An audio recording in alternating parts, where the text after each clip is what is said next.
జరగాల్సిందన్న. అంటే ఈ యొక్క ప్రభుత్వాన్ని కించపరచాల్సిన అవసరం కాదన్న. పసుపు బోర్డు వచ్చింది ఇప్పుడు, అంటే దాని వల్ల ఉపయోగం అసలు ఉందా? ఇంప్లిమెంట్ అవుతుంది? అది సీజన్ లేని టైంలోనేమో పసుపు 10,000 15,000 ఉంటుంది, మీరు అమ్మే టైం మాత్రం 4,000 అవుతుంది. ఎంపీ అరవింద్ ధర్మపురి అయితే మొత్తం హెడ్లైన్స్ ఇచ్చుకుంటున్నారు.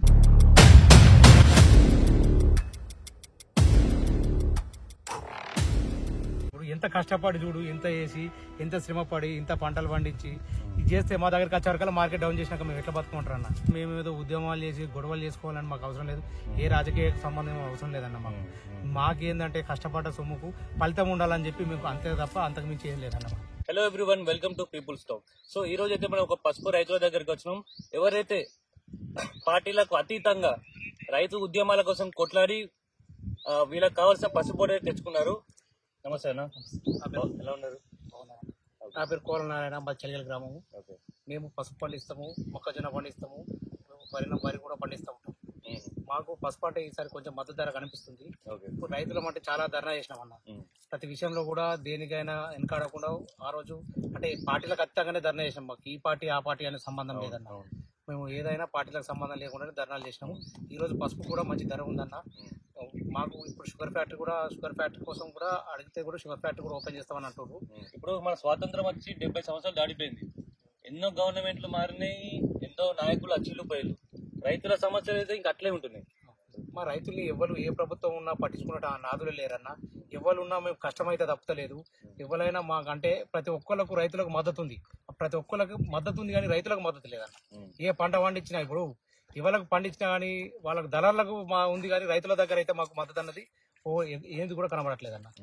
పసుపు బోర్డు వచ్చింది ఇప్పుడు, అంటే దాని వల్ల ఉపయోగం అసలు ఉందా? ఇంప్లిమెంట్ అవుతుంది? అది అంటే పసుపు బోర్డు వాళ్ళు అనౌన్స్ చేసిరన్న, మాకు ఇంకా పసుపు బోర్డు అన్నది ఏది తెలియదన్న. ఇప్పుడు మీరు ఇంకో నెల అయితే అమ్ముతారు పసుపు, సో అప్పుడు అది ఎక్కడ అమ్ముతారు? మార్కెట్ యార్డ్ లేకుంటే మార్కెట్ యార్డ్ తీసుకుపోయి నిజామాబాద్. నాకు తెలిసింది ఏంటంటే, నా అవగాహన ప్రకారం సీజన్ లేని టైంలోనేమో పసుపు 10,000 15,000 ఉంటుంది, మీరు అమ్మే టైం మాత్రం 4,000 అవుతుంది. 4,000 కరెక్ట్ అన్న. రైతుల దగ్గరకు వచ్చేవరకల్లా అసలు మార్కెట్ డౌన్ అవుతుంది, దళారుల దగ్గరికి వెళ్ళే వరకల్లా మార్కెట్ రేట్ పెరుగుతుంది అన్న. మా రైతులం ఎప్పుడు నష్టపోవడం అన్న. మేము సరే మేము రైతులం, మాకు ఏదైనా కష్టం పంట పండిస్తేనే రూపాయి డబ్బులు ఉంటాయి. మేము ప్రతి ధర్నాలలో పాల్గొన్నామన్న. ఇప్పటిదాకా మేము ఏ ధర్నాలలో పాల్గొని అంటే వాటిలో అప్పుడు ఆ రోజులలో మొక్కజొన్న కొనుగోలు కేంద్రం చేస్తే 144 సెక్షన్ పెట్టింది కేసీఆర్. అయినా రాత్రి అలౌన్స్ చేసింది. కేసీఆర్ దిగా వచ్చి రాత్రి మొక్కజొన్న కొన్నాడు. వరికి కటింగ్ చేస్తే ఆ మధ్యలో ధర్నా చేసినాం. ఇప్పుడు ఇంకొకటి అన్న, ఎంపీ అరవింద్ ధర్మపురి అయితే మొత్తం హెడ్లైన్స్ ఇచ్చుకుంటున్నారు, పసుపు 15,000 ఉందని. ఇప్పుడు అన్న ఈ సీజన్ లో మటుకు కొంచెం పసుపుకు రేట్ ఉందని చెప్పి జనాలు అంటారు. మేము ఇప్పటికి మార్కెట్ కూడా పోలేమన్నా, మామూలుగా ప్రెస్ లో కూడా చూడలేమన్నా. సరే మేము ఈ నెల లోపల మేము మార్కెట్ కూడా పోతామన్నా.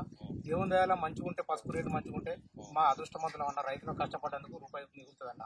మాకు మటుకి మేమేదో ఏ రాజకీయ పార్టీ నాయకుని ఎవరిని కించపరిచిన అవసరం కూడా మాకు లేదన్న. రైతు బంధు అయితే అంటే ముందులాగా అంటే ముందు పంటలకు పడ్డాయి, సో ఇప్పుడు ఈ పంటకి పడలేదా? పర్లేదా? 2 ఎకరాల లోపు అయితే 2 ఎకరాల లోపు పడ్డది, కానీ 2 ఎకరాల తర్వాత మీద వాళ్ళకైతే ఇంకా వాళ్ళే 10 ఎకరాలున్నా 2 ఎకరాల వరకే పడ్డదా? 2 ఎకరాల పడ్డది. మీకు కూడా అందరికి అంతే. అంటే ప్రభుత్వం కూడా ఏం చేయలేదు కదండి. ఇప్పుడు వర్షం పడ్డప్పుడు కూడా మీరు ఏ విధంగా కాపాడుకుంటున్నారు మీ పంటని? ఏం కాపాడుకున్నా గానీ మీద ఇప్పుడు దళారులు కొనకపోతే మేము ఏం చేయమంటారు అన్న.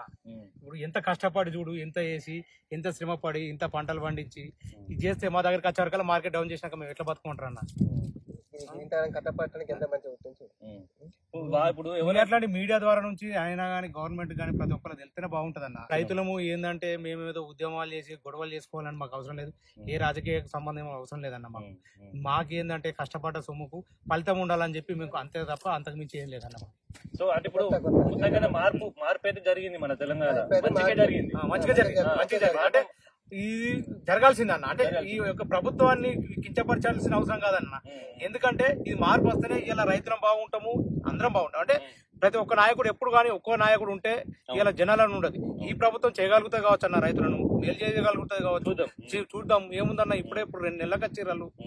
అంటే ఇప్పుడు ఈ రైతు బంధు లేకముందు వైఎస్ రాజశేఖర రెడ్డి అప్పుడు రైతు బంధువు లేదు, అప్పుడు ఏం స్కీమ్స్ ఉన్నాయి అసలు రైతులకు? మరి సబ్సిడీ ఉండే అన్న, ప్రతి ఒక్క సబ్సిడీ ఉండే. ఏదైనా ఇంప్లిమెంట్స్ అంటే ప్రతి ఒక్క రైతుకు ఏదో ఒక సబ్సిడీ ఉండే. టార్పాల్ సబ్సిడీ ఉండే, ఇంప్లిమెంట్స్ అంటే పనిముట్టు సబ్సిడీ ఉండే. రాజశేఖర రెడ్డి హయాంలో రాజశేఖర రెడ్డి అనే ఆయన రైతు నాయకుడు అన్న. ఇలా రాజశేఖర రెడ్డితోనే జనాలకి ఇంత ఊపు ఇంత ఉత్సాహం పార్టీ కాదన్న. ఇలా రైతులను బాగుపడాలంటే ఉచిత కరెంట్ ఇచ్చిండు. అప్పటి నుంచి మాకు రైతులకు అన్ని సేవ చేసిండు. వడ్ల కటింగ్ లేకుండే. సార్ ఉన్నప్పుడు మనకి ఇంతగానో ఇబ్బంది లేదు. మళ్ళీ ఏమో వచ్చిన పైసా వచ్చినట్టుండదు. ఇప్పుడు వచ్చిన రాజకీయంతో పైసా పోతున్నాయి, గంట పడుతుంది పైసా పోతుంది, ఖర్చు అట్లా అవుతుంది. తిరుగుడానికి పోతున్నాయి. రైతులు తవ్వినాక ఏం చేస్తారన్న వీటిని? దాదాపు 15 రోజులు కట్టపడాలి. రోజు నేర్పుతుంది. అయిన తర్వాత కావాలి మొత్తం ఇవన్నీ ఉడకబెడతారు ఇప్పుడు. రైతు బాధ అర్థం చేసుకుంటుంది. ముందు గెలిచిన వారు ఉడకబెట్టినా కూడా 20 రోజుల పని ఉంటాను మళ్ళీ దాని పడి ఉడకబెట్టి మొత్తం మళ్ళీ ఎండాలి. ఎండినాక తీసుకుపోయి ఎట్లా ఏ లెక్కలు అమ్ముతారు ఇప్పుడు? ఇది మార్కెట్ రేట్ ఏ రేట్ ఉంటే ఆ రేట్ అన్న. మాకు క్వింటాల్ లెక్కనా? ఇది ఎట్లా? క్వింటాల్. ఓకే.